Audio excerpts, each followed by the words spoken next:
views and opinions expressed on the Big Llama Show are those of the host and guest. They do not reflect that of our sponsors, advertisers, or employers. Enjoy.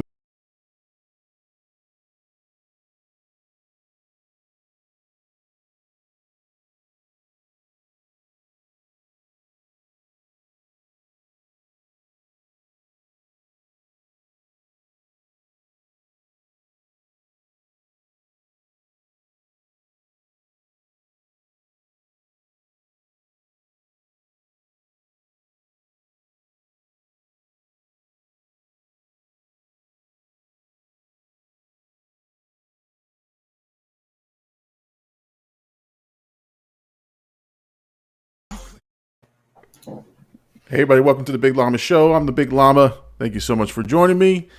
It is Sunday night, and with me, as always, our co-host, Blackout AD. What's up, man? What's going on, my friend? Not much, man. Not much. How are you? Man, listen, the show, we're cutting it close every week, but today I got back late, and so I had a couple of things in the works that I wanted to do, but I just couldn't get them done fast enough. So we have some great news, though. We have some great news, even though I think this intro probably just put us back in Facebook jail. We were out. We're out. We are officially back on Facebook. We're on Facebook, YouTube, and Twitch officially. And I just played the wrong intro, and so we're probably right back in Facebook jail. Let me see if we're live right now. We should be live. We're live. Let's go. I'm gonna share it while we can. Yeah, exactly. Share as often as you can until we get thrown back into Facebook jail. And it's funny that we didn't realize that we were in Facebook jail for a while. Until we just couldn't figure out why we weren't live. But anyway, so it's been a crazy weekend for me, a little hectic. I had a couple things planned. We will have a new intro next week. And it's not much different. I just added a couple things. But how are you been, man? How's been your week, man? It's been a good week, man. A lot of streaming this week, so it's honestly been a productive content week, I guess you could say. Oh, that's good, man. I saw you got Turbo Man. Oh my God, yeah, I did. I found Turbo Man, and that was awesome, man. I can't believe I found that. It looks like it was in pristine condition as well. It's weird how if you explore things. Like I had seen this place. It's called the Antique Mall. I seen it on TikTok, and so it said it had Disney props and Universal props and like clothing and like all this stuff from the movies. And I was like, well, I gotta check it out. Well, I walked in there. And it's literally a huge mall of just old stuff, and found all kinds of good stuff in there, man. It was fun, but yeah, holding that Turbo Man doll was an experience, man. Because I was like, man, I really can't believe I'm holding this thing, and I contemplated buying it. I would have bought it, but I watched that movie a lot when I was a child, so like. It hit when I was a kid. I was like, I want a Turbo Man, but obviously I couldn't get one until now. It was on sale not on sale, but it was being sold for $75. That was steep. Oh man. Well, what's funny is I called Mama Llama. I was like, hey, check out what I see here, Turbo Man doll, and she's like, how much? I was like 75, and she's like, put that thing back. I was like, is it weird that I'm contemplating buying it for $75? Like, oh my God. The inner child in me wants to get this right now. I know. Like I was like, yes, I need to have this, but you saw how much trouble he went to get it in the movie, you think?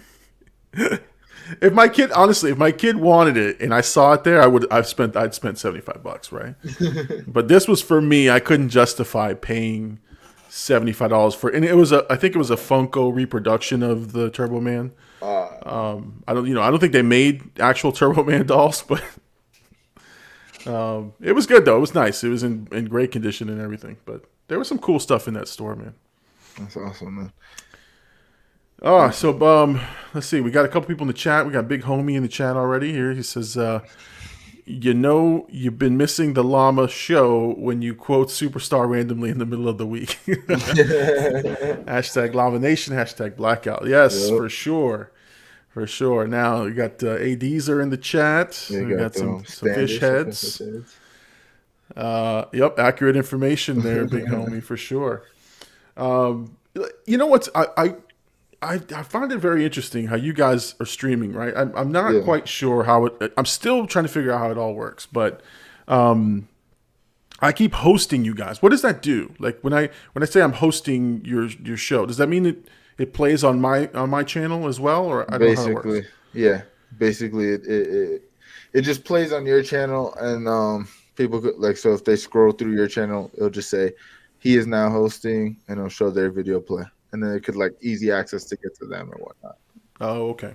Yeah. It's a big culture of Twitch, like, to host people, raid people, like, bring your view. You know what I mean? That's a good way to, like, grow the thing. Like, Hercules, like, I've seen he's, like, been interacting with some other streamers, and they've been, like, hosting him randomly and stuff. So, I mean. Yeah. Hercules is growing. He's growing fast. Yeah. He's making moves. But it was just a matter of him streaming consistently, you know. Yeah, he's gonna get the people. I mean, like you said before, like he's pretty charismatic, and I mean he's really good at the games too. Like he's pretty good at all games. I'm pretty like one-sided in what I'm good at, but he's pretty well-rounded in games. No, well, I mean, like I said, you're right. He's when I watch him on there, I want more. I want more of Hercules on camera. And I know he does, and on YouTube, I watched a couple of the videos. He does the intro, and then he goes away. And I'm like, oh, man, if he can stay on camera a little bit more, that'd be great. Because you see him, and you sort of are intrigued. You're like, all right, let me see what this guy's doing. Yeah, but, I mean, he did say today on his stream, because we were streaming together, he was like, if he gets affiliated but before January, he'll buy a face cam for the stream. So, okay. We'll see. So we got goals. We got goals. Yeah, we got to see if we could get him affiliated. No problem. So, one thing I did last week, I think we had talked about when I released videos. Mm-hmm. And so something I did today, and I know I was late in posting my video, but I did one of those YouTube premieres of my video. I was asleep. I got the notification, but I was sleeping, and I woke up after. I was like, "Oh man!" Like, I think you had like 28 views on it. Well, what's funny is, so I set it up. I think it was like 8 something in the morning. I set it up, and actually, what I did was I went to breakfast. I was in Lakeland with Angelo. We had to we had a late game. Right, so we were like, all right, I'll set this up, and then we'll go have breakfast, and I'll come back, and hopefully I come back in time for the thing to run. So yeah, I set it for 10 o'clock in the morning, and I had 8 to 12 people watching it live with me. Nice, which was weird, and I'm like, okay, I'm trying to figure out. Big Homie might be one of them. Hercules could be one of them. AD, I'm trying to think if it's you guys. I don't think it was you guys. I think it was a couple of different. And then I had some people commenting on the 1 or 2 people that were just my subscribers that I haven't seen before.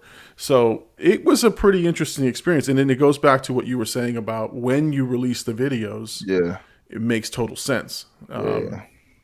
Because I think it's outperforming a lot of the other videos. It's not killing it, but it is definitely outperforming the last video I put out in the middle of the night.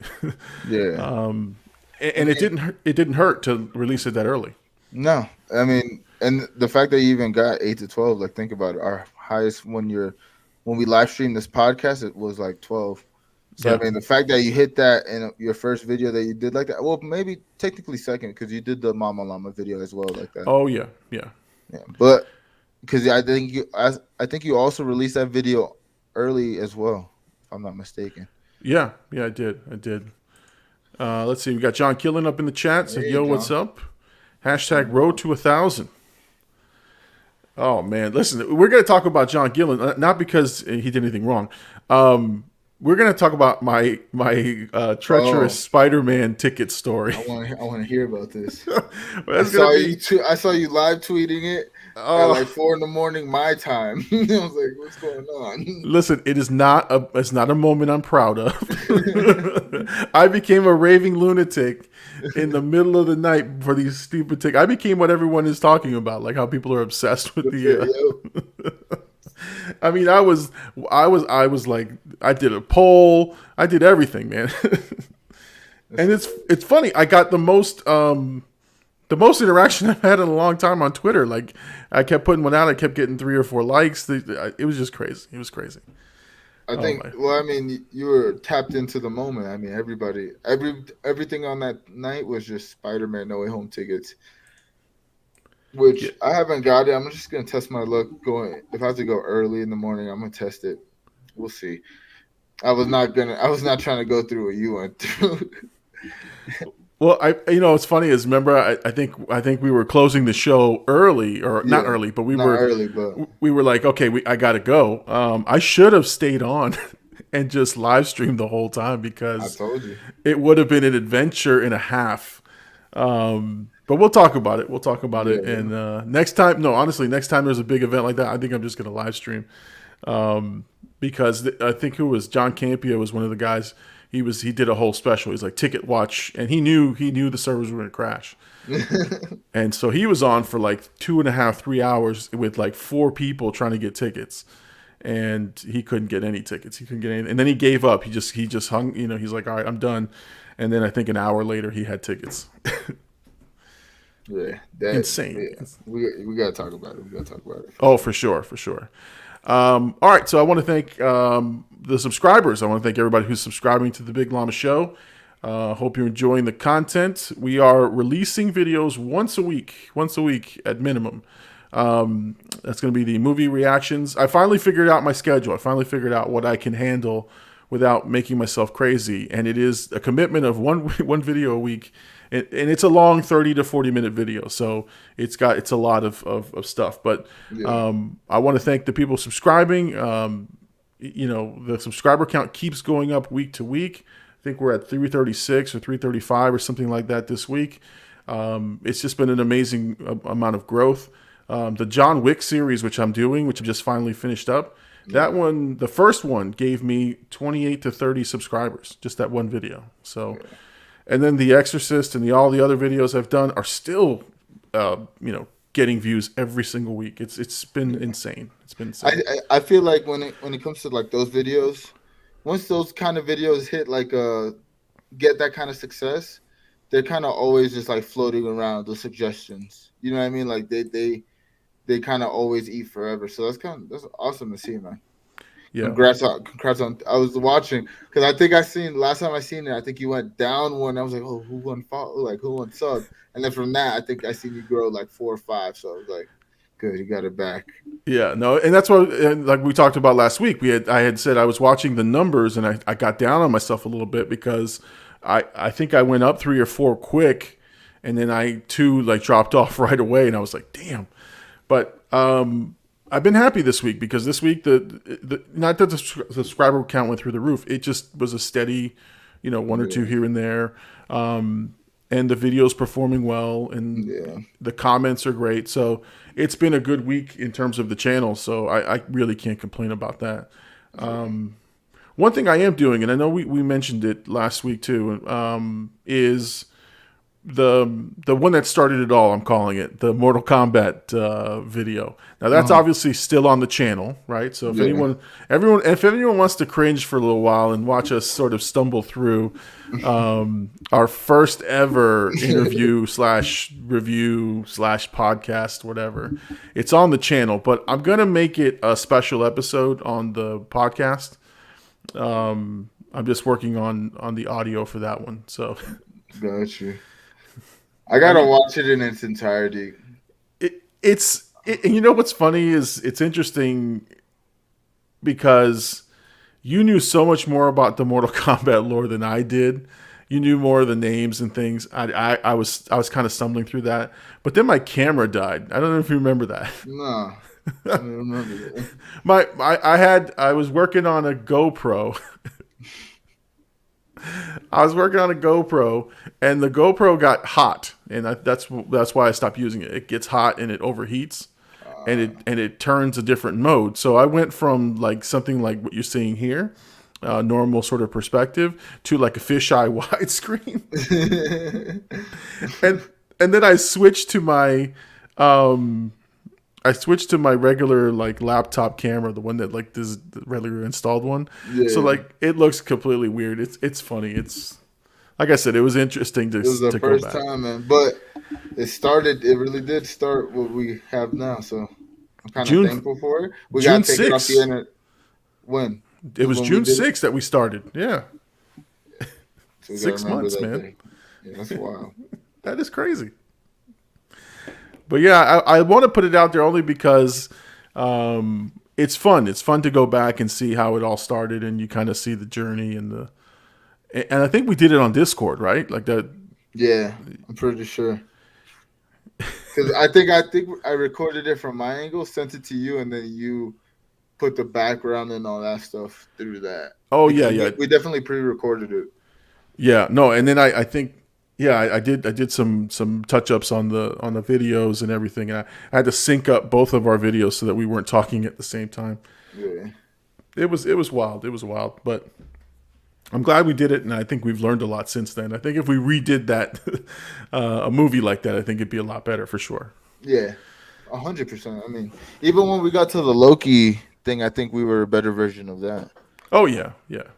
Look, we were just so limited though on Loki. We were like, oh, Loki talk, let's go.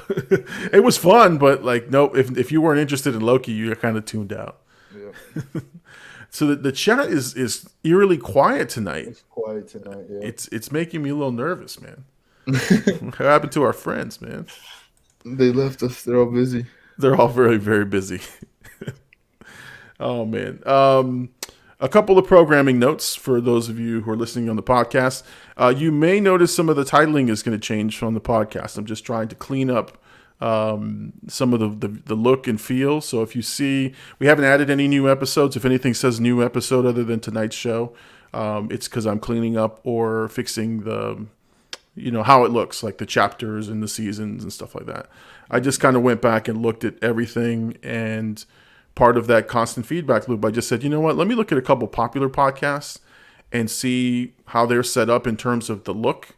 Mm-hmm. And a lot of them have the same look and feel. Not that I want to be the same, but it's very clean and very easy to follow. Where ours is, it's like a big title that screams at you in all caps, right? So yeah. I'm going to go back in and I'm slowly cleaning up that stuff. So if anyone's listening to the podcast and you're wondering what's happening with the titles and everything, we're just doing a little bit of cleanup, a little bit of maintenance. So not a huge deal. Not a huge deal. Sweet. So AD, so in your week, man, in streaming, how's that been going for you, man? What's been the traffic? It's been a really good week. Like I think I said it last week, but since I've been back from Florida, since like my little vacation, I've been streaming pretty much every day, at least a couple hours. But this week I think I did like 2 hours, back-to-back days, and then a 7.5 hour stream. And then the next day, like a 6.5 hour, and then today, like 4 hours. So I've been trying to get longer streams in, and I mean, the views are still there. Our friends come in and out of the chat. We've been playing a lot of. We've had a lot of great like gameplay. Like I mean, the other night we got like 5 wins in Warzone. It was like a pretty good night of content. Like I think me and Hen Dog had like one of our best clips. Like we were literally saying that after we finished the win, we're like, this is probably our best game we've ever played. Like we were just doing some crazy things. So. Got a lot of good content. We started playing Halo also this week, today, and it was probably some of the most fun I've had in a couple of weeks of gaming. So, just trying to stay consistent, and honestly, I want to get longer with the streams. Even if I stream for like 3-4 hours, you know what I mean? Like, I just want to consistently have long streams because that's what I notice. I get the most traffic or like the most like live views throughout the streams. The longer I'm on, so. It's been a good week, man. That's good, man. That's good. And like I said, I saw the Halo stuff, and I was like, well, that's pretty interesting because I don't think I've ever played Halo. This is my first Halo game ever, so. Is it? Okay. Yeah, I'm trying to. It's a totally different world. Is it like the same controls, or like is it a little bit different, or? It's the same controls. It's kind of the same vibes, but same like style of game. But there's like armor, and it's not as fast paced as like COD. Like you could like actually have like gun battles between people. Like you could jump around and like get hurt. You could re-shield and like engage in battles. Whereas COD is like go go go. Like you don't really have time to live. So it's like a whole different kind of style of gameplay you got to get used to. Controls are the same though. Oh, okay. But yeah, the mentality of the game is totally different. And I'm just over here trying to like get good at. I like learning how to be really good at the movements side of the games. But there's like power weapons and all. I'm like, I don't know. There's vehicles in this thing. I'm like, oh man, I got so much. So I like playing new games, but I kind of hate it at the same time because there's like always a learning curve. It's like, do I really want to go through this? Well, I was watching Hercules Outlaw, play the game, and I think he was like shooting bots or something. Like they weren't moving. I'm like, dude, this is easy. Like he's taking headshots of these things and they're going down. Yeah, I mean, bots are kind of. I used to like shoot 100 bots every day. I would play because it just like helps perfect your aim and like the feel of the game. And like if you practice just like shoot like what he was doing, like just shooting at heads or you know what I mean, like. I literally shoot bots for hours on end just to get better at the game. I think that's why my skill got so to where it's at, like almost like going to the gym or whatnot. You know, they kind of don't do anything, but it just helps you. It's like it's weird. No, I mean, it makes sense. Practice makes perfect, man. Like you gotta work on the craft and see how you play these games. So, I mean, like I play with emotion. So like I see something, I'm like, oh, and I jump, I turn, and I'm like spraying the whole screen as I'm turning. So that's why you get the motion sickness. You gotta shoot. I know. That's why I'm now in the prone position, just looking straight down sight, and it's easy for me, not to get sick so fast. Exactly. Oh my god. So yeah, I mean, it's like I said, I'm enjoying watching you guys get on there. For those of you who are listening on the podcast or watching this for the first time, Blackout AD is on Twitch. He's streaming almost daily, right? Almost daily at this point. So I think I want to kind of announce it now so I could like make it a thing. But okay. I was really thinking about it. Like Sundays, for the last 27 weeks that we've done this podcast, I've had Sundays off, and I've streamed at least 99% of those like Sundays. So I think I'm gonna use Sundays as like my first scheduled day of streaming, and just like put a time. I'm thinking like 2 or 3 p.m. on my time, depending on when I'm what I feel like setting it as. But I want to kind of do it to where it's like a pre-stream to this. Like today, I streamed all the way up until like within the hour of the show. I got off, took a shower and stuff to get ready for the podcast, but I streamed like 4 or 5 hours up until that point. So I think Sunday is going to be my first, like, this is the day where I stream. And then throughout the week, whatever my schedule allows, I'm going to try to hop on for, like I said, a couple hours. Because it's consistency and honestly length of it. And also the more I stream, I feel like it's just more practice of like speaking and being in front of the camera. No, for sure. And now I've seen a couple of pretty successful Twitch streamers who are pretty scheduled. Like they say, oh yeah, I think they say there's one that's she does movie reviews, and then she's also she's mainly a Twitch streamer, but she's doing the movie reaction stuff. So she says when she comes on, she's like, I'm a Twitch streamer who's on 4 days a week, and I do 2 videos a week on this. So like she's got a pretty set regimented schedule. Yeah. But the odd thing is not, I don't think it's odd. I think she's just going where the money is. She just doesn't feel like, and this is the reason I bring this up is sort of to relate to some of the stuff that you're doing, right? I noticed that she made an announcement to say that she's no longer going to be Twitch streaming that often. Yeah. And she wrote candidly on her YouTube page that she's just not where she thought she would be at this point in her. I guess that she had a vision and a goal for number of viewers, subscribers, followers, all that stuff, yeah. And she's gotten huge numbers on YouTube for her movie reactions. So she's like, I'm shifting focus. I'm changing my content to here, and I thought that was pretty bold because she had a significant following on Twitch. I look at it more like maybe she wasn't. It's almost like I don't want to say she. I obviously don't know her, but like if she's kind of chasing the views in a sense, you know what I mean? Because like you're not gonna grow Twitch. I think there's a difference between the communities because like we could grow on Facebook and have like a broad like community, but like people who watch on Twitch, they're like passionate about the people they watch on Twitch. You know what I mean?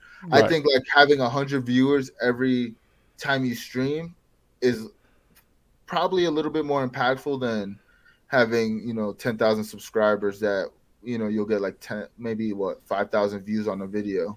You know what I mean? But they're not going to always come back. They're not 100% guaranteed to come back. But if you have like a consistent basis of 100 viewers every time you're streaming or more, you know what I mean? Like that, I feel like it's a different kind of lane. So it's not probably not for everybody. So like the fact that she's seen success in doing these YouTube things, she probably what I mean? Like, why not just put my time into that? But as for me, like, I see it the opposite. Like, I want to like build, like I said, like a tighter knit community. I guess. Yeah, no, I mean, like I said, you get. I don't know. Like I said, for me, I think it's. I had another friend of mine. This is why I wanted to talk about it. I had another friend of mine as well. He's changing his programming and what he's doing. And he's one of the reasons I decided to go on because I saw him on there, and I worked with him and Gem Mint, I think is his name, Gem Mint Collectibles. He had announced on that he's changing his formats a little bit. And I get it. It's very time consuming to put together content and either not see the growth that you think you're supposed to see, or for him, he went full time with this. Like he quit his Yeah. job, and he has a regular following. I mean, his live streams I think have 1,000 viewers at a time. Like Yeah. and he gets super chats and all this money from that. But it's just weird, because that's the fear I have. Right? Is like, what if I took this full time? Right? Not that I'm going to. I'm just right at this point, no. But if I did take this full time, that's the fear. Is like, what if you have to change it up? What if the views aren't coming the way that you thought they were? Like, Yeah. what do you do at that point? Like you got to pay the bills, right? And I think that's why I think it's tough to be independent and do what you feel you want to do, and then still have to pay your bills, Yeah. if that makes sense. Like for me right now, I can do what I want to do because the way I'm paying my bills is my real job, my real work job. But if ever it came a point where this became my revenue stream, I'd have to change a little bit to sort of like right now I don't do Patreon. I have one, and Yeah. I was starting to do it.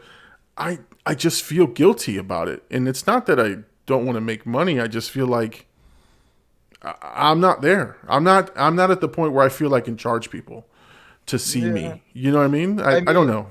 if you put in the time to make videos for Patreon, you know what I mean? You're constantly like up to date, and then you grow it, like literally grow it Right. organically, then it's worth it. You know what I mean? You don't have to feel guilty because you're putting the time in, and you'll reap the rewards from that eventually. So you don't got to feel guilty about that. But I think when it comes to like having to change it up and stuff, I feel personally, and this is kind of it hurts me in a lot of ways that I Mm-hmm. think like this, but like I think you should have like a diversified like content, like what I mean, like have different types of videos that you're making. Like if you, especially if you want to do this full time, like you can't just have one thing. You know what I mean? Like I can't just be a Twitch streamer. Like eventually, I'm gonna have to find a way to grow on YouTube with maybe using my clips from my Twitch streams or making YouTube content.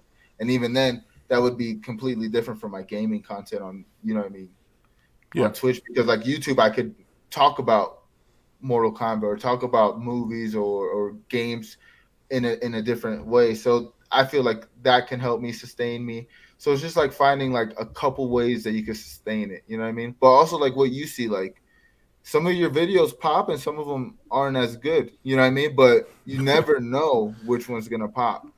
So I think like it's finding what's gonna consistently get you that, and then finding like another thing that will also consistently get you views that you like. You know what I mean? And I think that's where also we're coming like live streaming, like why some YouTubers have subscribers obviously, but then they have their live streams because they're doing two different lanes. You know what I mean? Oh yeah, oh yeah.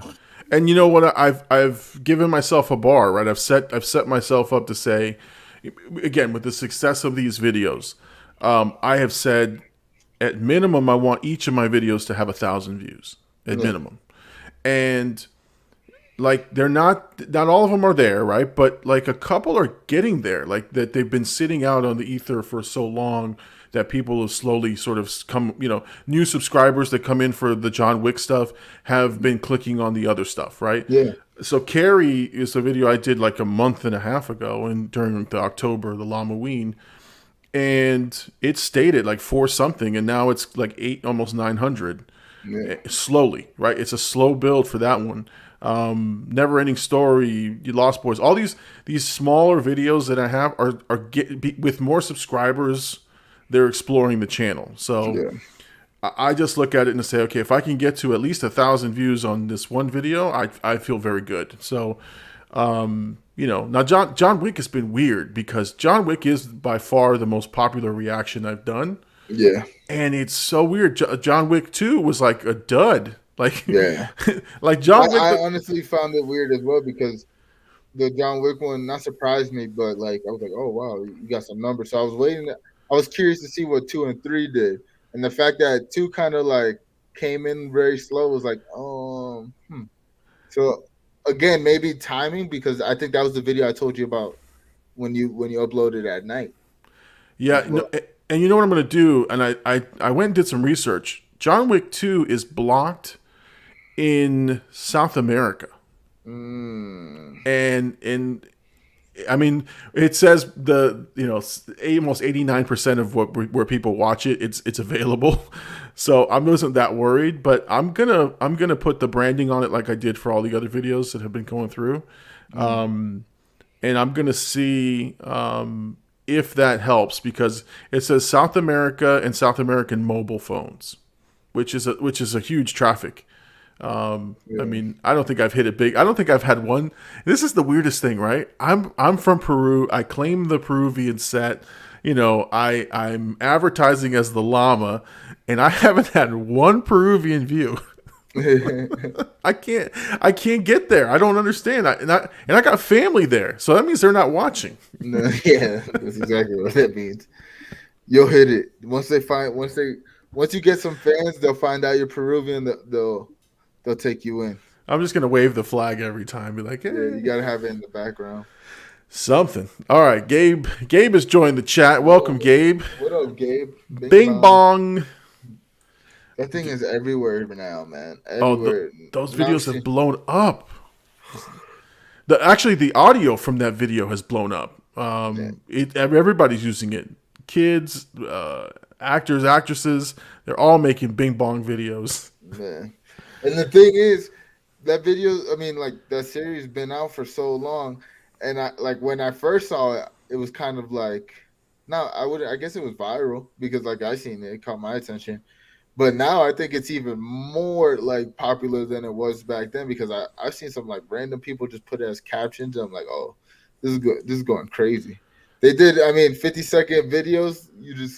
The funniest clips, you know what I mean? For 50 seconds, you can't go wrong. No, I just enjoy it, and even the videos I've seen like 10 to 15 times over, if it's playing, I'll watch it again. Yeah. And I'm sitting there like, hey, Joe Byron, I'm like, yo, Joe Byron, take me out to dinner. Like, yo. I don't even know what like why that makes me laugh so much and why I love it so much. But I you know what I missed was the one where I guess because they splice it away, right? Yeah. But there was one he goes, hey, Joe Byron, take me out to dinner, right? And he's like, hey, yo, right? And then he goes, he's kissing a cop car. Like, I'm like, what is he doing? But that's authentic New York, man. You see the weirdest stuff out there. Like, those people are wild. No, I love them, man. This is pure comedy. It is, and you know what? The fact that it's becoming pop culture and it's becoming used, it sucks for those who were in on the joke early on, right? But And I'm not that type of guy who's like, oh no, it's not funny anymore because everybody likes it. Yeah. No, I still enjoy it. I know it's going to be oversaturated, and at some point you're going to get tired of it because now everybody's doing it. And I was mad because I had put Bing Bong like in my Twitch title literally like a week ago, and I left it for a couple of days. And then I started seeing after that, I started seeing like a bunch of people doing it. I was like, oh no, I just look like I'm following everybody. That's like, okay. I gotta erase it now. Oh, here we go. Gabe's giving me a quote from the series. If you see the dogs in the yard, just know I'm upstairs. I'm going hard. Bing bong. He said it's strong. He said it's strong. And he had the two dogs like two dogs. Random. I just have two dogs, man. Oh my god! Why do you even say that? Why are you just gonna leave them in the yard? Like exactly. Like what are you doing? What are you doing? That wasn't the first time he left them in the yard. No. Oh man. All right, let's do this. Gabe, keep him coming, man. Gabe is our chat. We're gonna make him the chat moderator, man. Yeah, I was telling him and James Walsh. Oh, where's Jimmy at? Yeah, we gotta get Jimmy in here.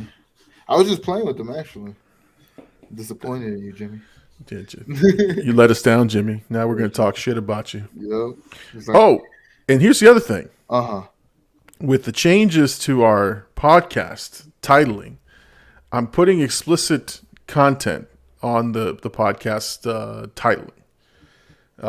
So we can drop we can be a little bit more liberal and spray a little bit more words. More words if we'd like to. We're obviously not expand our vocabulary a little bit. Just a little bit. So, Gabe, you missed the beginning. What we're doing, Gabe, is we're cleaning up the podcast, just the titling and things like that. So what I'm doing is making sure that it's all marked correctly and it has topics and everything. So one of the things I'm going to do is make sure I mark all of them as explicit language. So that way, if we happen to drop an F-bomb or whatever, we're not going to get ourselves into trouble. Or if I record an episode with somebody. Or if you record an episode with someone, it's clear. And you know what? I don't think my nephews are watching it. So you know what? The hell with them. I almost said it. I said it so you didn't have to. No. I mean, they're young, man. They're not going to be watching this. But I mean, like, I was worried about family watching this, and I'm like, you know what? Yeah. My family's not watching this shit. So, what the hell? Yeah. I think, Mama Llama watches this live stream before she goes to bed, so she's on for a few minutes. Little Llama, unless he's on it, he's not watching this. And then like I said, I've got over 700 Facebook family and friends. I should have 700 some odd subscribers. So you know what? Yeah. It is what it is. And honestly, it'll flow better, But I really do like coming on here knowing like I can't curse and like I got to keep it clean because it's totally opposite from what I do on my channel. Yeah, I mean, like I said, it's good practice. Yeah, I don't need you to go full blackout AD. I need the PG-13, the one that can drop one F-bomb a movie. That's it. One episode. We're gonna put that in the contract. Yeah, one F-bomb an episode. So save the one for like the most. Yeah, your most point, like the one that you want to just emphasize the point and just scream it out top of your lungs. Honestly, I'm gonna do that, and then once I get enough clips, we'll do a montage. AD's greatest F-bombs. I only get one. Fuck it. That's the first one. That's gonna start the video. I said don't waste it. Save it for the good. You just I have to let it go. I dropped it right there. That's gonna be the intro to the montage. There it is, right there. I'm looking in the future with this. There you go. We got future content coming for sure. AD's classic F-bombs. There you go. Oh man. No, but I do think what Gabe was asking is like, what's some new content coming? Oh. But you also missed that point where he said she's going to be uploading once a week now. Once a week for sure. A movie reaction, which is good. I mean, because you could put all your time in that video and edit it even. You know what I mean? Like, however, you could work on the editing a little further as well. So it's like you don't have to rush and be like, oh, I need 2 videos, 3 videos out. Well, my original schedule was to. So this was my original schedule. Let's see here, Gabe. Hold on before I get into my schedule. He's a peacock. You gotta let him fly. Yep, for sure, for sure. You gotta let him spread his wings, puff his chest a little bit. No, my original schedule was on Monday and Tuesday. Watch the two movies. Which is a late night for me, but that's okay. And then I'd be editing Wednesday, Thursday, and Friday, and hopefully have one of them out by Thursday, the other one by Saturday or Sunday. And what I just found was when I had two movies like that, I couldn't finish the second one, or it was so disjointed that I didn't even want to do it. So with one, at least I can commit to the one, and then I will do a movie reaction or a movie review, or even a trailer reaction in between, because those are quick hits. Like I can do that within an hour or so. Not my. I'm not going to do Jeremy Johns again, but I will do my movie reviews. Listen, I watched that. I watched it after we talked about it. Yeah. I straight. It wasn't pretty. It wasn't pretty. I straight up took his thing. I do want to say you were very informative in it. I don't know if it was just you were feeling it or whatnot, or it was the vibe of the red screen, but you were really into it. Like you were saying really good stuff. I was like, the background is really distracting me, and I don't like this video at all. But he's saying some good stuff. No, I honestly, I've learned that with movie reviews, because I can go on for 15, 20 minutes on a movie review, and I've done that on a couple. Yeah. You got to keep them, short, compact, and just stick to the issue. So what I do is I lay it all out on the record. I just say what I need to say, and in the edit, I will splice it down to the core of everything I need. But and the one thing I will say, which I know that the other guys don't do, and I don't care if it's better for the channel, I want to do them off the top of my head. I want to give honest reaction. I don't want to pre-write it. I don't want to set up my thoughts. I just want to say exactly what I feel at that moment as I'm reviewing it, because to me, some of it becomes so scripted that you start getting the same points as everybody else. Like everybody else is hitting on the same beats. Like they'll talk about the cinematography, they'll talk about the director, and they'll say the box office. I'm going to talk about what I thought at that moment and if I liked it or not. That's it, and I think that's going to be my brand, because I was talking about this on stream, even if today, if we talk about the Hawkeye episode and stuff, before when we were watching Loki and What If and these other shows that we were watching weekly, I was doing a lot of research and watching other videos and stuff, and I noticed I was fighting myself trying to not say their points that I heard from the videos, come up and formulate my own things. So if I ever go into that lane where I have to even with this podcast talk more about the Hawkeye stuff, I haven't watched too many Hawkeye reviews. Probably won't watch it until it's done, because I watched in between seasons so I could see theories and what's people talking about, and what people's takes on the episodes. But if we're gonna talk about it, I kind of don't want to watch. I want to formulate my own thoughts, because I think that helps too, becoming a broadcaster, knowing you can formulate your own thoughts, and you're not going let's say we're talking for a couple minutes about a topic and it's I don't know what to say. Oh, wow, new rock star said this. Let me just regurgitate it, I think you and I would spend most of the time talking about the show saying, well, I heard the theory from new rock stars. I heard the theory from Cosmic Wonder, whatever. And then we weren't giving our take. We were just saying we heard these things, and then I don't think we were offering a lot of our own opinions. I think we were just spewing what we heard, and it was good. I think it was good just content. I just don't think it was us. So for sure, got to work on that. Let's see. Gabe's got another one here. It says, is there any other type of content you've been thinking about getting into? I right now with the movies and then the movie reviews as they come up, I think those are the two things I'm going to focus on. But if something sparks my interest, I'm going to try it. I'm going to test it. I realize I have nothing to lose when I try something new, right? If 10 people only watch a particular piece of content, then that's fine. As long as it isn't my main bread and butter or what I'm trying to put out on the show, it's fine with me, but I don't have anything in general that I'm thinking about right now because this movie reaction stuff is taking a lot of time.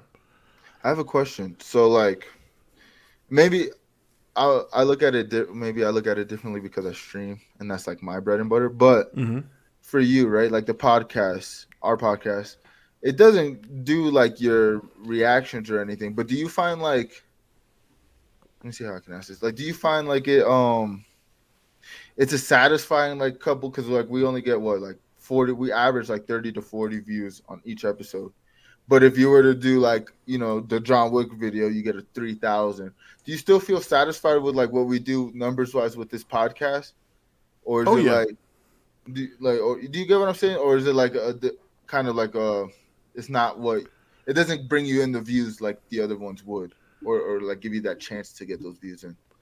Well, I think we've talked about what we're trying to do, which is this is really I hate to say practice, but it is a lot for future growth, right? Like Yeah. I expect to have a large volume of people watching us weekly once the channel goes to where I think it should go. Yeah. So no, I don't. It's very satisfying just to do the show because after an hour or so of the show, I really think about what we talked about, and again, a lot of it is just conversation. A lot of us, Yeah. we're just having fun with the subscribers, with the people in the chat. But it's what I like. It's an enjoyable discussion. It's an enjoyable time. I laugh.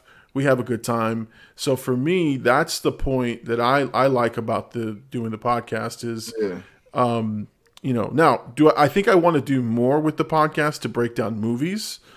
I just can't think of how much time, that's going to take. But, like for example, in the back of my mind, I'm already thinking about, because I've wanted to do Scarface. I've said it 100 times, and I don't think I want to do a video of it. I think I'm going to do a podcast, Yeah. like just an episode of me talking about Scarface, because it is one of my favorites. Godfather, all these movies that I know I've seen. I'm not going to get the type of traffic on YouTube to sit there and listen to me talk about it. But if somebody really likes the movie and they figure out my podcast, maybe they'll have some discussion with they'll be able to listen to me talk about it with somebody. That could go down to what Gabe asked you, like another type of, you Yeah. could just have your own like offstring of the Big Llama, like Big Llama breakdowns, and just this week we're doing this movie, you know what I mean? Yeah. Which I think getting you in long form talking about these movies is beneficial to you, because even like the video, the was it automobiles or Planes, Trains, and Automobiles. yeah, I was like joking around with you, but about crying in it. But realistically, like the whole end of it after the credits or whatever, that like Llama like rant, quote unquote, that you do. Yep. Like that was like the most genuine I ever seen you. I was like, man, he could really do like long form conversations, especially like if a movie hits you like that. I could see you doing like genuine commentary about the movie after for like good period of time. Right, and that's why I enjoyed that one, because it was a moment that I figured it out, like why I cried as a kid versus why I cried as an adult. Yeah. And to me that was a breakthrough in I don't know if it was a psychological breakthrough or like issues, but it was just like, holy shit, I figured it out, like what drove me as a kid to cry versus now, and it's a completely different experience. Yeah. But it was great. It was fun. And yeah, that's the reaction I want you guys to see, is the genuine sort of first thoughts. And honestly, when I say let's talk about it and I cut to me, I'm literally doing that within 30 seconds. Like I behind me, I roll up the green screen and I go right into I sit, because one, I'm trying to get done. Because it's already like midnight, almost 1:00, when I finish the movie. But the other part is my mind is like swirling. I want to get everything out. So that's why I do that. Yeah, I enjoyed it, and I was like joking around, but I was also I don't think I commented. I don't think I replied to it, but I was gonna say, Man, if we ever do like a live reaction together and it's like a sad movie, we're both crying. They're gonna catch both of us crying over I need to know. I need to that. know if a movie. Like I told you, I think I tweeted that. I said I need to know if Encanto or one of these new movies that was coming out, if I need to bring tissues, I got to be prepared Yeah. because Coco broke me, and I can't do that again. I mean, I don't know who can sit through Coco and not cry. Like that's unless you're a little bit high and you kind of not really in the space. No, man. That would, if you're high, you're gonna think about it even deeper. You're gonna be like, wow, like it's gonna hit you a little harder. Be like, that's Coco's uncle right there, man. Yeah. Oh, let's see. Gabe's got a question. Same question for you then, AD. It says, what content are you thinking about? I mean, it's just getting another podcast for myself, finding out how I have a couple of ideas in terms of like, we were talking about it, maybe make like starting a blackout channel where like maybe me and her can stream throughout the week on that blackout channel, try to grow that, and then give the people like Gabe or like Hen Dog or Big Homie, like if they ever want to stream or just, you know what I mean? They don't have to worry about streaming on their own stuff if they don't want to, they could just go on the blackout channel and stream. But with that blackout channel, I was thinking like a blackout podcast where we could have every week just one episode, you know what I mean?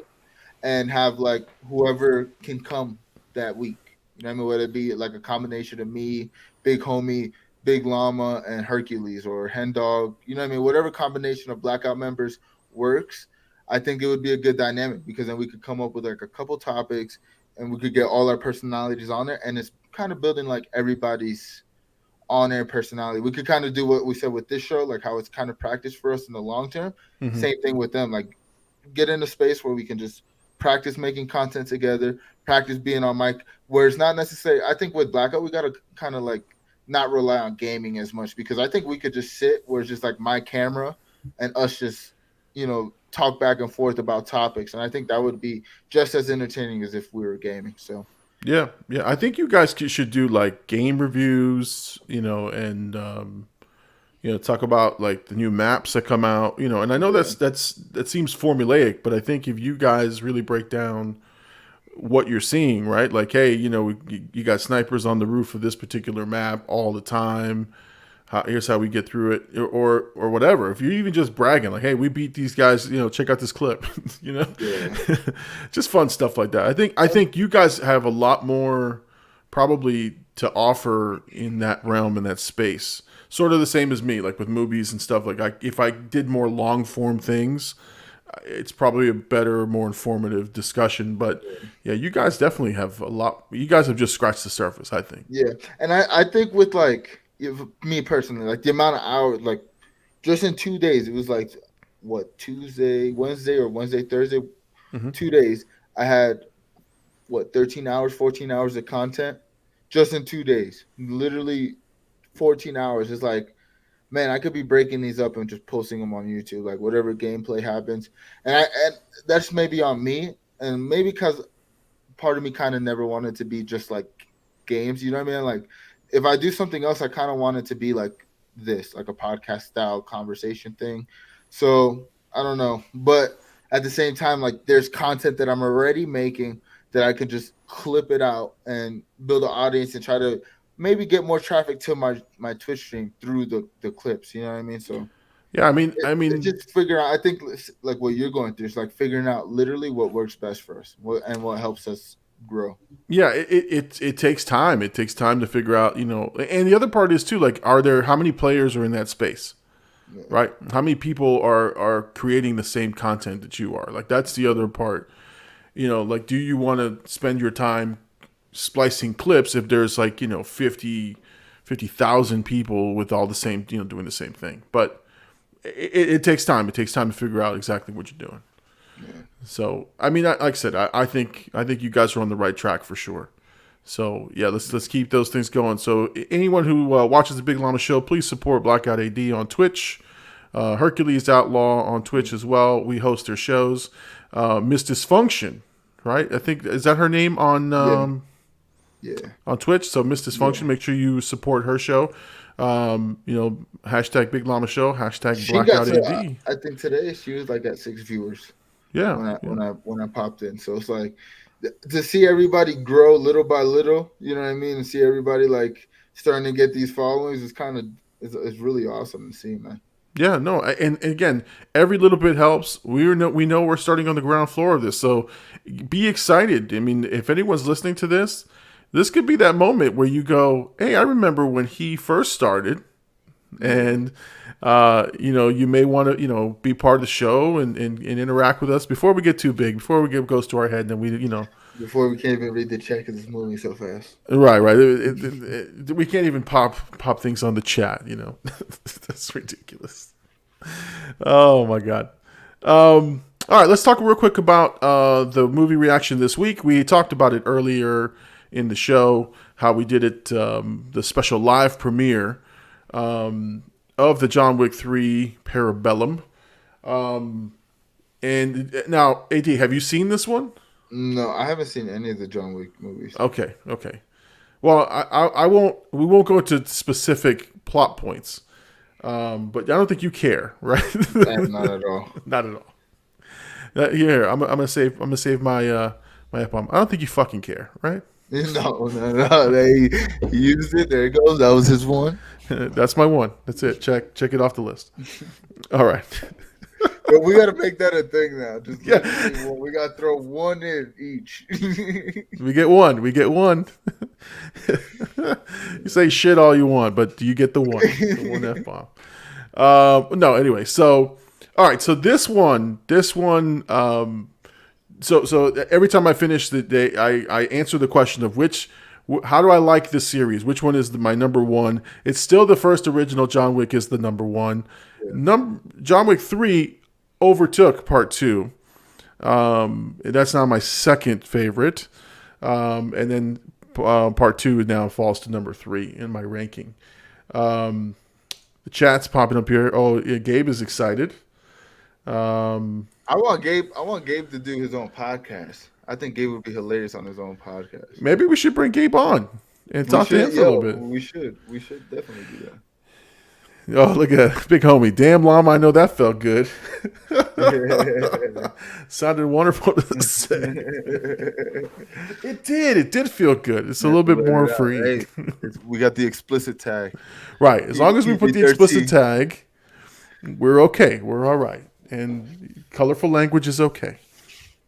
So, John Wick 3. I'll give you the quick breakdown. Now, I did tease in this video, if anyone is interested, and I'm going to do this in all my reaction videos, is that we'll come to the Sunday Night Live show and ask those questions. If you have questions about the movie or what my thoughts, we can break them down on the live show. So I did sort of do a tease in the video to say, if you'd like to hear more of this, join us on Sundays. So for sure, the chat's here. Let's see, I'd be down whenever y'all want to. Oh, okay, as long as it's 420 friendly.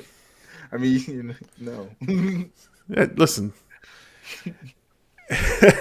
to each his own, right? Like if we bring Gabe on, we bring Gabe on. No, honestly, Gabe, in all seriousness, one Sunday, let's set it up and let's have you on as a guest panelist, and you just join us on the show. We can get your live thoughts and bring Jimmy to the chat so that he can roast you while you're talking on the chat. But no, for sure, because Jimmy came into the chat today, and I was playing with Gabe, and his first 5 chat entrances was about Gabe's head. I was like, man, he's been here for a minute and a half. He's just roasting you. You got to warm up to that, man. You can't just go right for the head, man. You can't go Thanos. You should have went for the head. Nah, it would be dope to have Gabe on, though. For sure. I mean, everybody from Blackout. We got to get Hercules on here at one point with both of us. Yep. I would love Big Homie to come on with us. Even Hendog. Hendog is a great conversation, good person to have conversations with. I mean, no, for sure. Those are people we definitely need to get on. No, let's bring them all on. Let's little by little. That way we can expand, and if they feel the bug, they can then start doing this on their own as well. So, for sure. All right, so let me finish this John Wick thing. So it's probably the most violent of the three, Yeah. in terms of brutalness and just cringing moments and just ridiculousness. Um, I mean, if you guys watch the reaction, John Wick uses a horse as a weapon. Yeah, you have to watch. I think some like halfway through, he uses the horse kicking to take out some fools, and I do a full like instant replay in slow mo just so you can see how brutally violent that kick is. I didn't Um, watch it, but I gave you a like, you know. So I I'll take it. the the thing that I love about your videos you've been doing is like the like 1 second like I don't know how you call it, like The I tease at guess the the tease, beginning. yeah, the little tease, and the sound that the tease for this episode made, I was like, it was like, oh, I was like, oh my god, that sounds so violent. So I mean, just off of that, I was like, this sounds like it's a violent movie. And you know what I did was I purposely I didn't show you the violence, but during the actual I show everything. In fact, I had the llama logo sitting on the covering it a little bit, and I removed it. I said, "No, let me get this off here. You got to see the knife in the eye. You got to see it go right in there."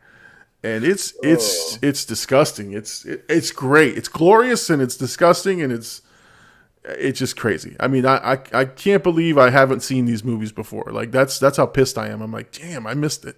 you missed the whole, you I, missed the I moment. I missed everything, man. Like that would have been awesome in a theater to see this thing happening. But Yeah, that's why I feel bad for missing stuff when they come out because of the opportunity. Like I always think about like movies that I've seen in theater, or like I'll say it like just yep, every time I see a movie, like, oh man, I seen that in the theater, and I'm like, man, I really seen a lot of movies in theaters. But when I miss a movie in theaters, I kind of like the experience of seeing it like years later because like, oh yeah, I kind of missed the experience of like seeing it in the theater, but the fact that I get to like now experience it and it still hits me the same way it probably would have back then is kind of always a good feeling to me. yeah. I mean, I've got a new dilemma, right? And I think I said it in the video is what do I do with John Wick 4? Yeah. Now that I know about the John Wick series, Yeah, you have to watch it on time.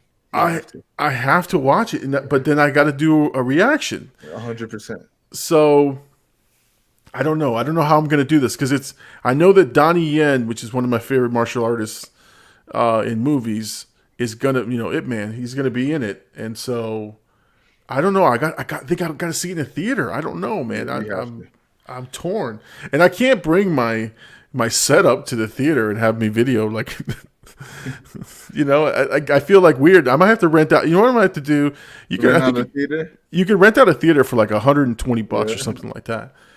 Maybe I get some friends and just say, hey, look, if we all split the costs, it costs the same as going to the movies all together, Do a and just reaction do to a everybody. reaction there because I got to see it on the big screen. I don't know, man. It's That's definitely probably, I mean, 110% you do a movie review of oh, it, for right? sure. Yeah, yeah. But, when the movie like drops on DVD or whatever, you can watch it then, or if it drops on like a streaming service, then you could do like the watch along.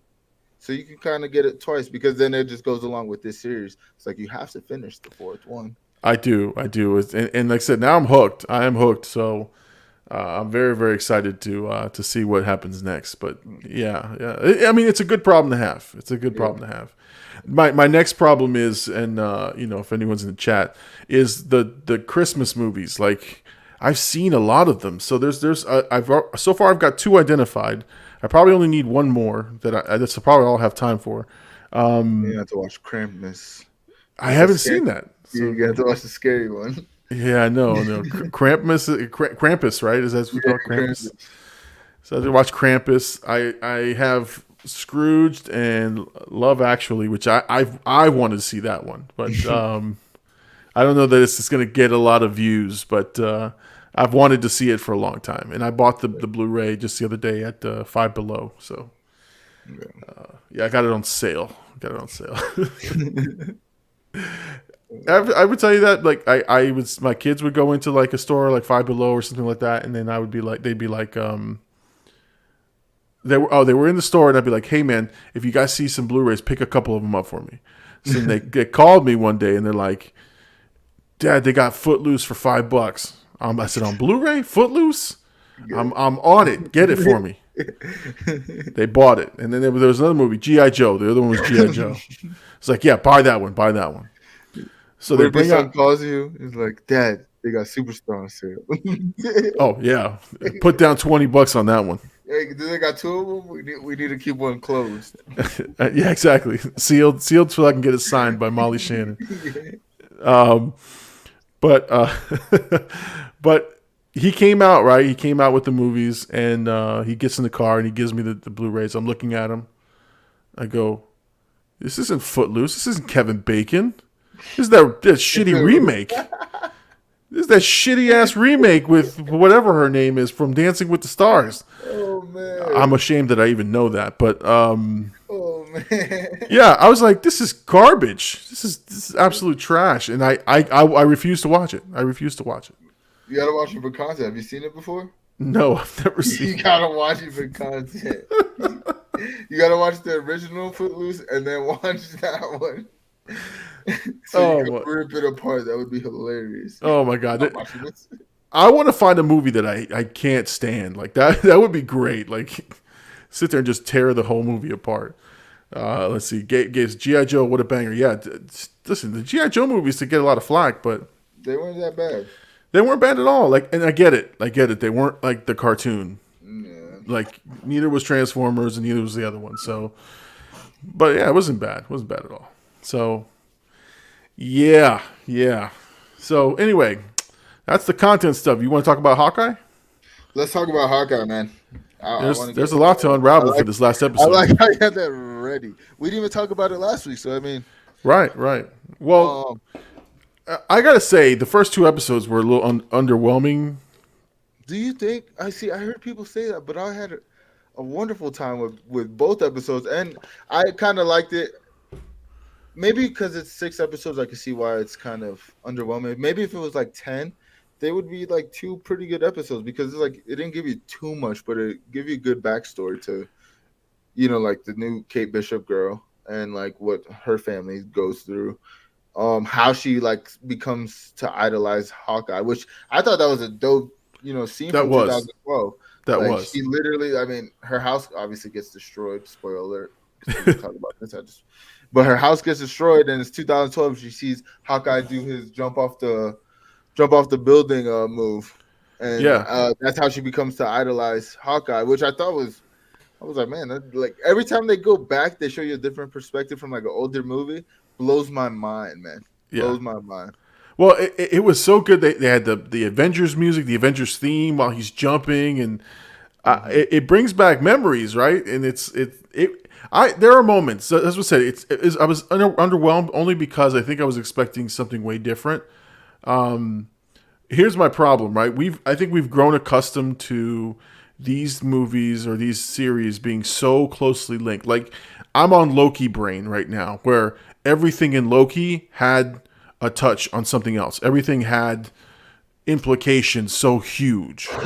Where this, it doesn't. It's more of the character of Hawkeye and the his background as Ronin. But I'm saying it's not as huge as like the Loki timeline thing. Like and that's all. I think that's where my brain was at. Episode 3 though, I loved it. I thought it was great.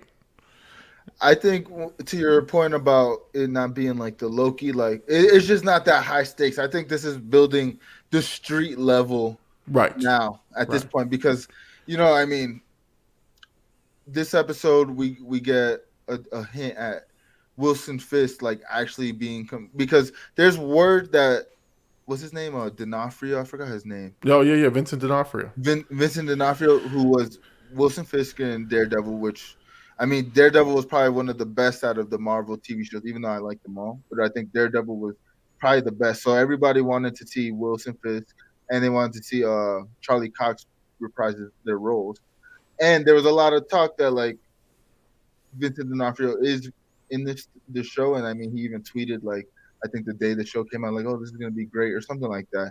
So we finally get a hint at Maya I forgot her last name, but Echo, which is like she's the leader of the jumpsuit gang.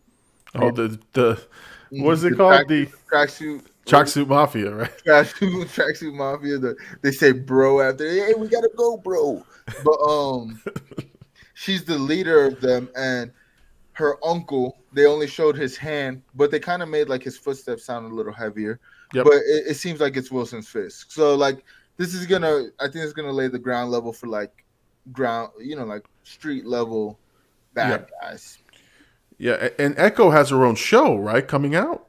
Yeah, they announced that after. So I'm now that means she has a huge part in this. Yeah. So I mean, I'm excited to see what they do with her character because it's an interesting character, and she's actually an amputee, which I thought that they just added that for effect, but nah.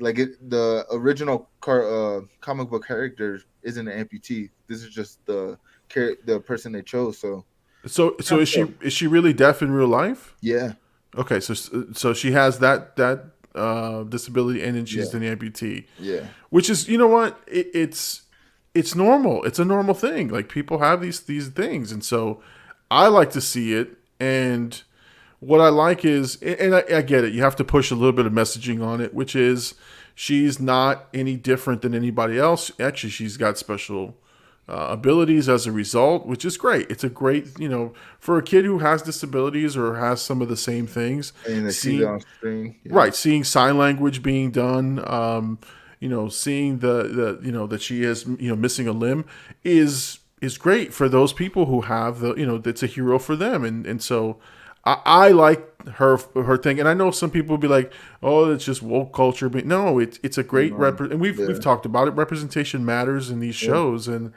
it wasn't overdone. I think it was done really, really well, and it didn't take away. It actually made her more of a badass, I think. Yeah. Oh, 100%. Because I mean, she's a fighter, which is a super interesting aspect to this series so far. Like the parallels between Kate Bishop and Echo, Mm-hmm. and like how they grew up. They both lost their father at a young age. They both had that scene where the father's like giving them a heart to heart talk. You know what I mean? They kind of seem like groomed because like her mom, Kate Bishop's mom, seems like she's up to no good, Yeah, and it yeah. seems like she's grooming. I mean, Kate Bishop's kind of a badass for, what I mean, being what she's like 22, she says in the show, but like for being 22, like she was beating a lot of guys up, and like her arch. I mean, even Hawkeye said he's like, you can call yourself one of the best archers in the world, like. So she got the respect of him. So she's very like abnormal when it comes to her skill level, and Oh yeah.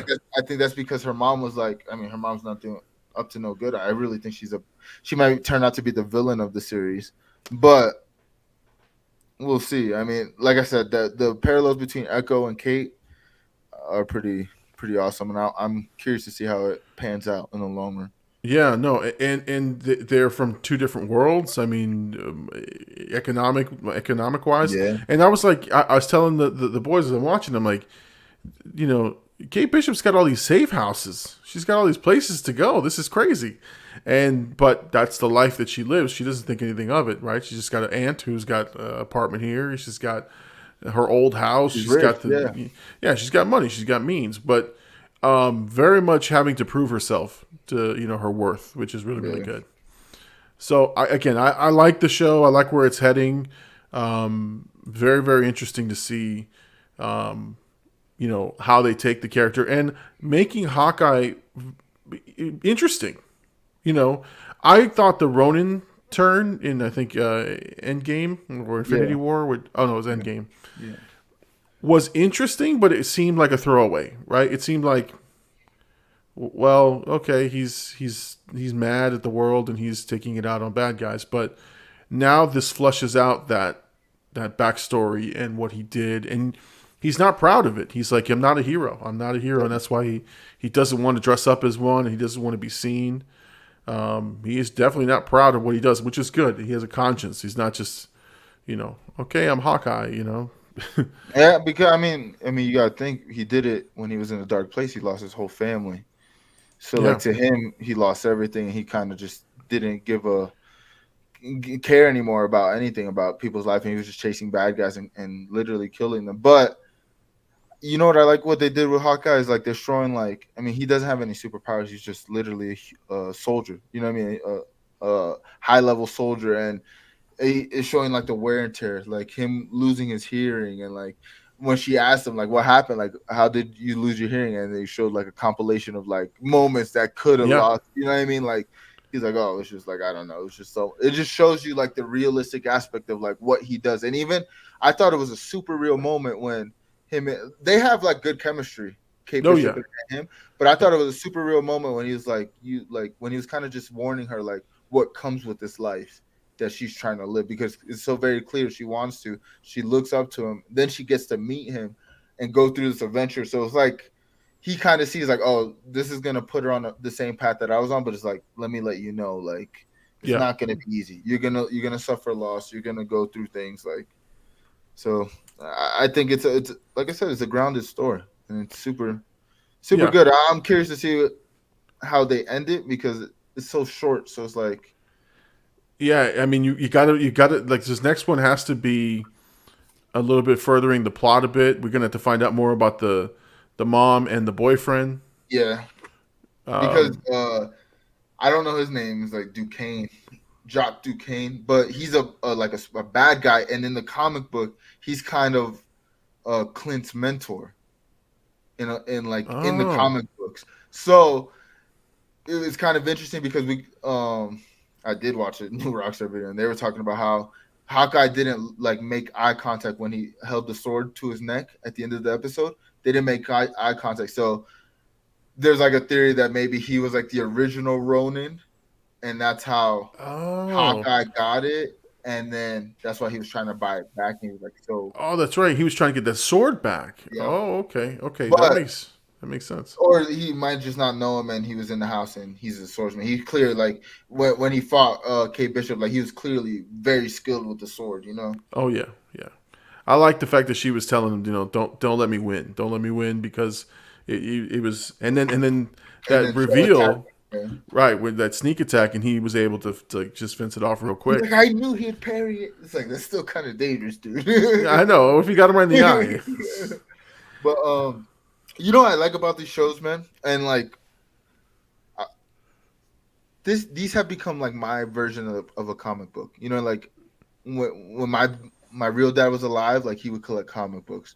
Because like luckily I can just watch these series and like I think about it all the time because like my real dad like is the one who got me into this kind of, and now the hmm fact that I'm even as an adult like as into it as I am, I think was because how he was. So I'm like, it makes me sad that he'll never get to experience it, but I'm also like, this is like how I get to experience like these characters, like them bringing like Jock Duquesne and like me learning about another villain. It's like, oh, then I started like looking up like what his powers was, what comic books he was in, like what his roles are. How can they like bring that to life in the MCU? Like I like how these shows are giving me like new characters and like new things to like continue to like fall in love with when it comes to like these Marvel superhero characters. and the way you're describing it is exactly it. It's like comics now. Again, I don't read them. I don't go and buy comics, and you know, I like comics. I like looking at them, and I've loved them as a kid. But yeah, this is my new comic. This is just what you're describing. Is Yeah. week to week, I discover something new, and then I start. And you know what? I'll closely compare it to the old 1950s 60s Batman series with Adam West. A lot of kids didn't either, probably read the comic, didn't know about it. But you see it on TV, you're all excited, and you go get the comic or you go find out more about this character.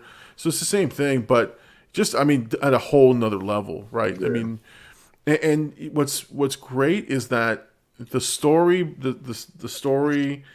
helps you escape, and you're constantly in an escape. Like you're constantly in a mode where I can relax and enjoy this, and I know where it's going, and it's a part of a bigger, grander world.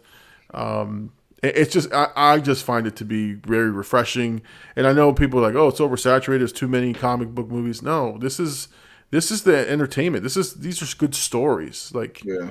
it's not just a guy in a suit, doing magical these are stories. These are again great movies that have lots of heart, lots of depth to them. So I'm enjoying it a lot. Yeah. All right, let's transition to my Sunday night last night. Let's talk about this, and then we'll talk about the box office, because it blew the doors off the box office for sure. Yeah. So, huge night. We were live streaming, cut the show close enough to say, I got to get ready to buy these tickets. And wouldn't you know, just like in Endgame, just like in all the other sort of big tentpole movies, the servers shut down. The movie houses couldn't handle the traffic to get these tickets, these advanced screening tickets. Yeah. And they had tickets for Thursday night, 6 and 7 p.m. at night. I think there was one other show at 10 o'clock at night. And then obviously all day Friday from the morning, I think like 10 o'clock in the morning till I think midnight showings. Yeah. So Gabe's excited. Spider-Man. And I gave Gabe the secret location to where I'll be watching this movie. And I thought for sure I made a mistake because Gabe got tickets before me. I thought that's exactly what happened. No, so this was expected. I think people were expecting to have some issues, but AMC, that was my target. Oh, here we go. Don't tell me like cop the 10K. No. 10K, yeah, I seen that. That was crazy. Yeah, no. Actually, in the middle of my my Twitter rant, I saw the $25,000 tickets for the New Jersey showing, and I posted that right away because I was on eBay as well. Let's see, Gabe. I didn't get tickets. Gabe didn't get tickets. He's got bills instead. Oh, listen. So I lost my train of thought, but because Gabe, you saw the $25,000 tickets. Yeah, I saw the $25,000 tickets. I'm like, okay, this is normal. People are scalping, but AMC, who I went on a Twitter rampage with, is the theater I go to, and the thing that pissed me off is like, I get like when the server goes down, you get that 404 message that says server's not available, whatever. Yeah. AMC in their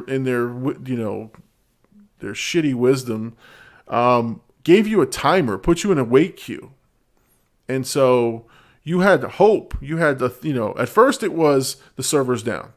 Okay, that's normal. We're used to that. We refresh. We try to get on the website. Yeah. But what they would do is they'd let you go in. I think the server wasn't up for another 2 hours, but they'd let you go in.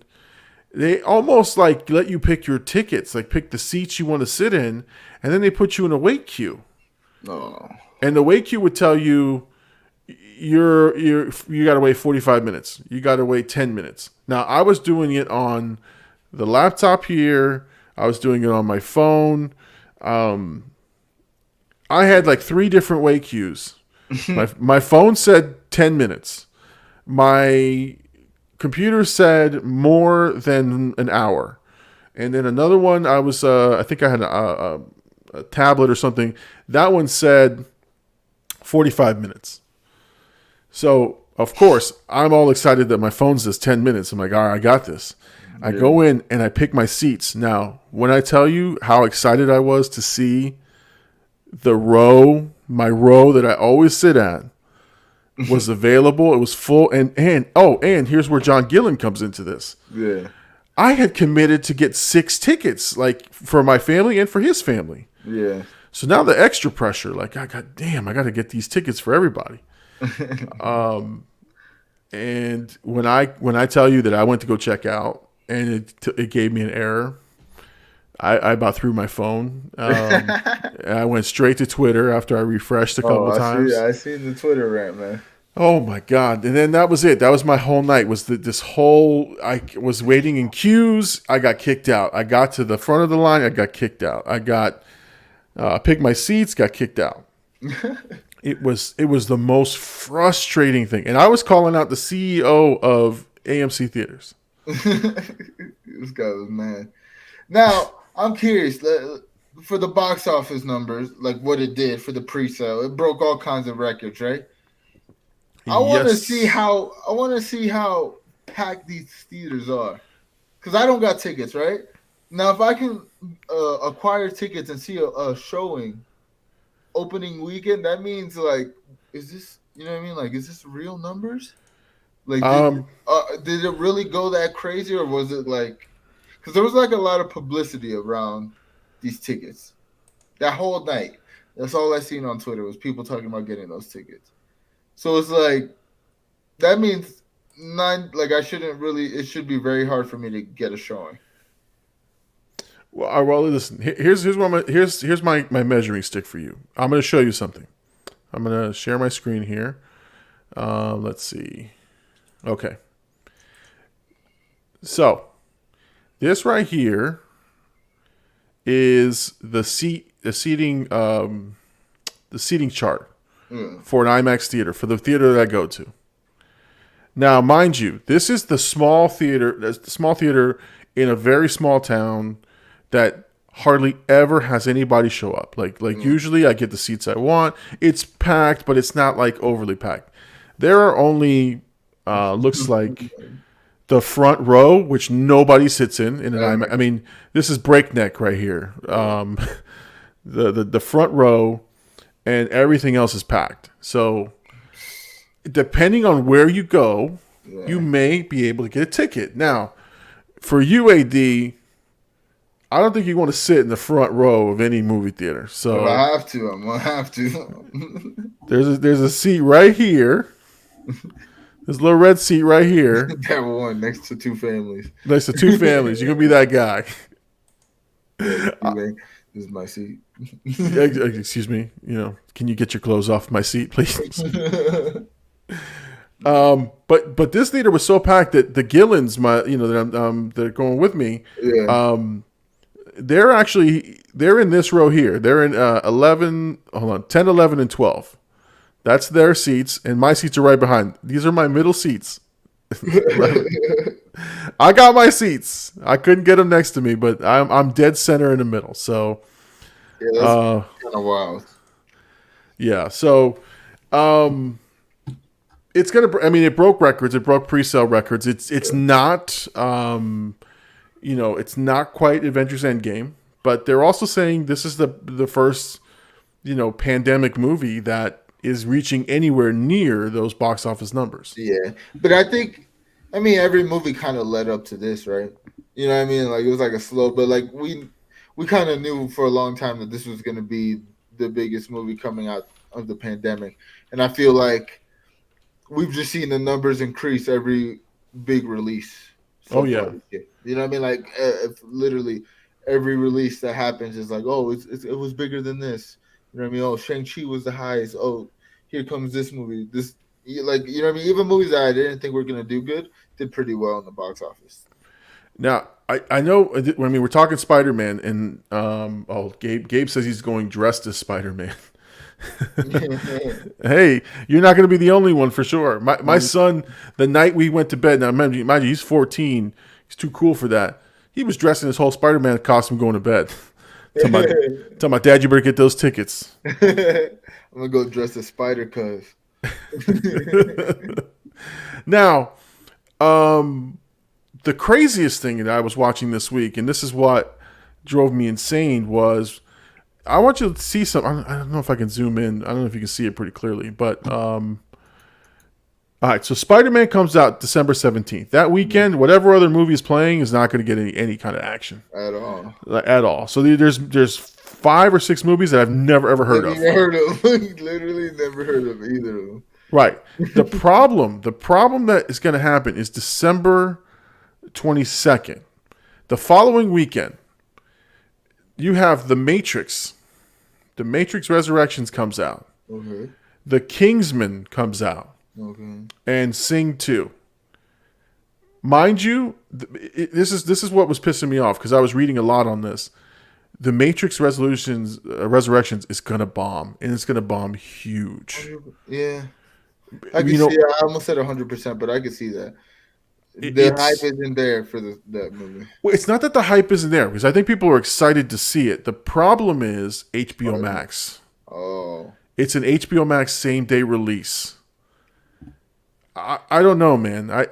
My prediction. So I'm going on record. My prediction is The Matrix is going to bomb hard. It's going to be one of the biggest bombs of the year. The Kingsman's going to bomb hard because it's facing Spider-Man in its second week. You don't think that after the first week, when people go, I don't want to go too crazy, the pandemic, families are going to be talking about it. You're going to hear nothing. And then the minute that you hear Tobey Maguire, Andrew Garfield are going to be in the movie, you don't think the OGs who didn't want to go see it are going to, I mean, I'm telling you, man, that following weekend is a mess. Like, they need to just move all those movies. Yeah, now that I think about it, I mean, it did crazy numbers, right? Like, there's a possibility, like, what if I can't see the movie opening week? You know what I mean? I have to see it like Monday or Tuesday. That would be their second week would be just as big as their first week because of the people that didn't get the opportunity to get tickets or see it, or like you said, didn't want to be in the bigger crowd. So they're like, oh, let me wait till next weekend when it's a little died down.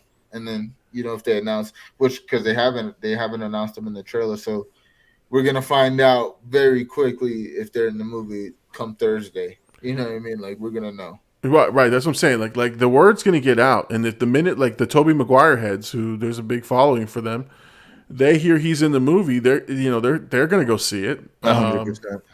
People who grew up with Andrew Garfield as their Spider-Man, they're gonna go see it, and so. Yep. I mean, I think already, even from streaming platforms, I think I was reading the original Spider-Man trilogy and the Andrew Garfield series, both have gone huge upticks in streaming and in purchases and in Blu-ray sales. Like, people are going to, like, they're getting the nostalgia kick now. They're getting that, they're catching up on the movies. Yeah. So it's going to be crazy. It's going to be crazy. And so that's what I'm saying. I think I'm going on record. Matrix is going to bomb huge. It's going to be one of the biggest bombs. Not because it's a bad movie. It's sandwiched in it's just in the bad spot. And then the Kingsman, for sure. People even forgot that movie was coming out. Yeah. I was excited to see it, but it's not going to happen, man. Yeah. Yeah, man. It's going to be exciting to see what Spider-Man does, though, when it comes out. Like, I mean, the impact both trailers had, you know what I mean? Like, the amount of buzz and talking, like, I mean, how many content creators just been making nothing but Spider-Man No Way Home videos this whole time? Like, it's provided so much content, it's provided so much stuff, and the movie hasn't even come out yet. So it's gonna do crazy numbers, man. It's gonna do really crazy. We gotta definitely come and talk about it when it comes out. Yeah, and then this was another thing that came out. I mean, and we'll save this topic for next week, but. Oh, yeah. The Spiderverse 2 trailer came out this week.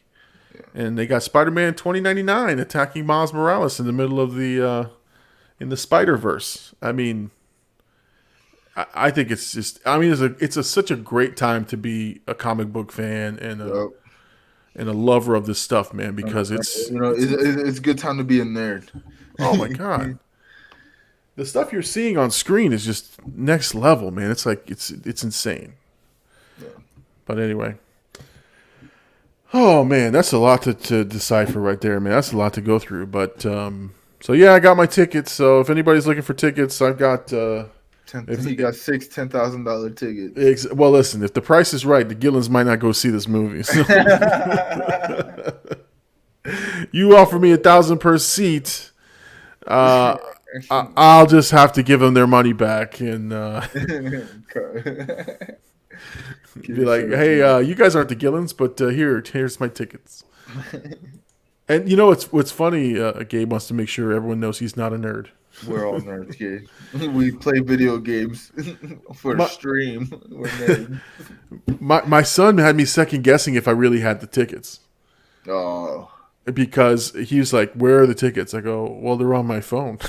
There, I got the electronic code. He's like, that doesn't mean anything. I go, oh shit! Let's show up to the theater. They kicked me out. Oh, let's see. Gabe Roman, Peter Parker is just a great guy. not a bad gentleman at all. No, not at all. Except for Spider-Man 3, and he was a bad guy When he was Bully McGuire, that's it. when he was dancing down the block. And the movie is not the greatest movie, but it was still a good movie. It was as again a movie I seen in theaters, and at the age I was, and the fact that was my first, that was my Spider-Man series. I thought it was a wonderful movie. Now, as an adult, I look at it and I'm like, it could be better, but it's not as bad as people made it seem. You know what I mean? Like, it's watchable. Yeah, I mean they had the wrong Eddie Brock. I'll say that. That's and then the Sandman didn't make sense, but anyway. But you know what I found is my son liked the Andrew Garfield Spider-Man much better than Tobey Maguire. He's like, why did this one not get a third movie? I was like, I don't know, man. It was pretty good. Yeah, I mean they tried to set up too much though in the second movie. Yeah. The second movie, they tried to set up like every villain known to Spider-Man. I think they had 3 movies that were going to spawn from it. They had the Sinister Syndicate, not the Sinister Six, but the Sinister Syndicate. They had the 3rd installment, which would have capped the series, and I think they were going to spin off to something else. But too much too soon. But Andrew Garfield's a great. He's a better Spider-Man than Tobey. Tobey's a better Peter Parker. I think that's my. But Andrew Garfield's the better actor for sure. I mean, that dude makes me tear up when he's crying for Uncle Ben. Yeah. I mean, I cried. I think I actually legitimately cried in the first Uncle Ben scene I ever seen. Yeah. Come to life. It was like, wow. I've heard. I knew this was coming. Right. The second time it happened. I knew it was coming, but it was Andrew Garfield's cry. I was like, damn, that guy's blubbering. That guy's, and I'm like, oh dear God, I'm with him. But like the first one hit me like in the gut. I was like, oh no, not Uncle Ben. Second one, thought I was ready for it. Then Andrew Garfield's acting got me. Oh man! And then Tom Holland got me Endgame. Well, he was Infinity War. Infinity War when he disappeared. Man, he broke me, Oh, let's see. Gabe, talk about R.I.P. Uncle Ben too soon. That man was like 79. Well, the one in the Tobey Maguire Spider-Man, he was like 100 years old. Yeah, he was old as hell. He lived a long life. He lived a great long life. He just the wrong place at the wrong time. I don't think he would have made it too much longer. You know what I mean? No, I don't think so. By the third movie, he would have been gone. So controversial statement. Who's the better Aunt May? Marissa Tomei. I knew you were gonna go there. That's why I asked. There's no question. There's no question. I'd rather meet Aunt May, Marissa Tomei for sure. Yeah. The original Aunt May from the Tobey Maguire one. She was old as dirt, man. She was old. She was so old. I don't even remember Andrew Garfield's one. She seemed kind of rude. That's Sally Field, man. That's what I'm saying. Her and Andrew Garfield. I said the acting was way better in the Amazing Spider-Man, but you just didn't connect with her as you do Marissa Tomei. But I think it's for different reasons. For way different reasons. Oh my God! But yeah. So we could do that. We could just compare. Like maybe the weekend it comes out, we'll compare the better Aunt May, the better Spider-Man, and we'll talk about that. Plus the movie itself, because we're gonna all see it. So yeah, that it's gonna be spoiler talk. Yeah. Hey, chat, you guys gotta watch that shit that weekend. Yeah. Let us so we can all talk as a group. Oh, let's see here.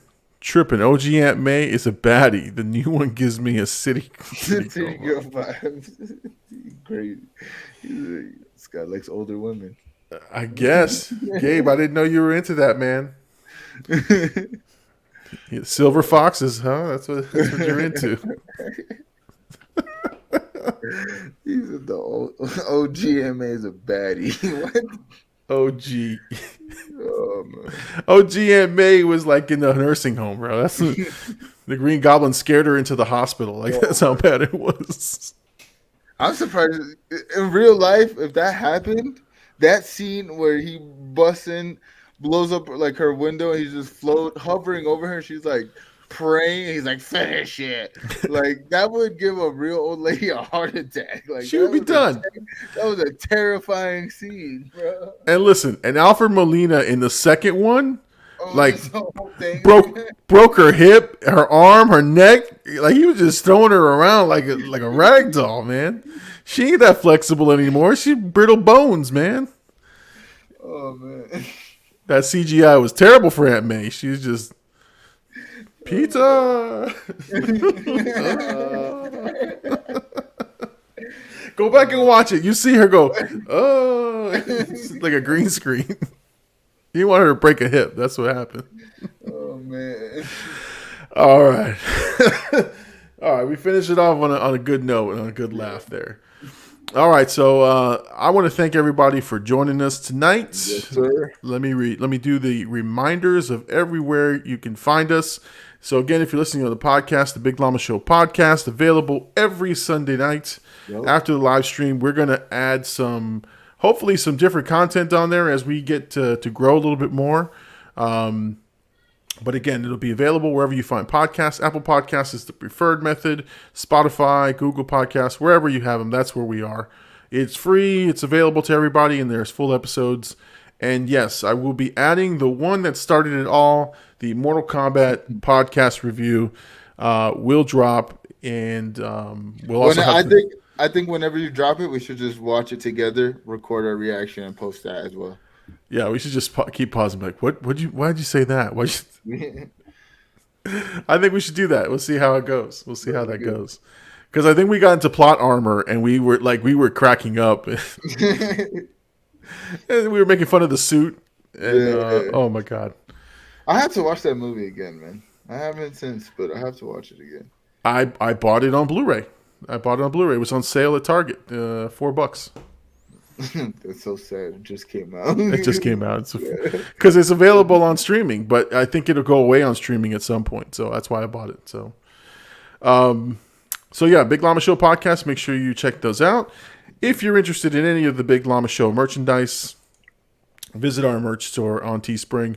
We've got the Blackout Llama collaboration white and then the black shirts, and then the original Llama Nation and Big Llama Show shirts. Hit us up and let us know. Go to Teespring, order your shirts, and support the Llama Nation. Again, we try to keep those costs real low for you guys so that you can just rep the merch for us. All right, man. So, AD, what you got coming up this week? More streams. So this week I work next 5 days, so my streams will probably be late, like 11 p.m., 12 p.m. my time. But next weekend, Saturday, obviously Sunday I'm off, so we're going to have our pre-Sunday stream before the Big Llama Show 10 p.m. Eastern.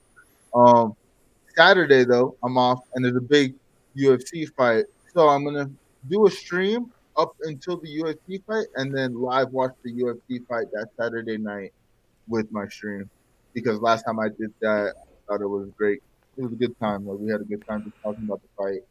And I had a good time commentating the fight as well. So I'm going to try that again. And it'll be a good weekend coming up of content. Oh, for sure. Yep. For sure. So this week I think I will be putting out Love Actually. I think that's my scheduled one for tomorrow. Be recording that and putting it out this week. John Wick 3 is brand new from today, so if anyone wants to watch my reaction, check it out. It is a brutal one. Lots of violence, lots of fun times, lots of me cringing and laughing, it was just so much fun to watch. So that's what I have on the channel this week, and I will try to incorporate a movie review if I catch any movies between now and then. So be on the lookout for that. So I want to thank everybody for joining us tonight. AD, thank you for you got something else? I was gonna say you should definitely do the Kevin Hart true story. You should do a review of that. That would be a good. I would love to hear your thoughts on that. Actually, I heard that's really good. Amazing, man. Amazing stuff. Yeah, I haven't watched it. I do want to watch it. Actually, I've been watching the Beatles. I saw you tweet about that. Yeah. Yeah, it's good, but it's like 8 hours. It's like, you get the guy who made Lord of the Rings. What do you expect? Like he's gonna Give you a saga. he's gonna give you the saga of the Beatles. But the problem with this is that it's like they're in one place the whole time, doing the same shit. So that's like after like 4 hours of them strumming the chord and then coming up with the song, you're just like, all right, how many times are you gonna do this shit? Come on, man. Oh man. But anyway. Yeah. No, I'll have to check that one out. Definitely, the Kevin Hart one looks really, really good. Yeah. But it's a series, right? It's not a movie. Yeah, I think it's only 6 or 7 episodes, maybe 8. But even if you don't do a review, which I think you should, but if you don't, we could talk about it. I would love to talk about it on stream because it had a lot of like interesting topics in it. Okay, yeah, no, for sure. I think I am going to check it out. All right. Well, listen, thank you everybody for joining us. I'm the Big Llama. He's AD. Peace out, everybody. Have a great night.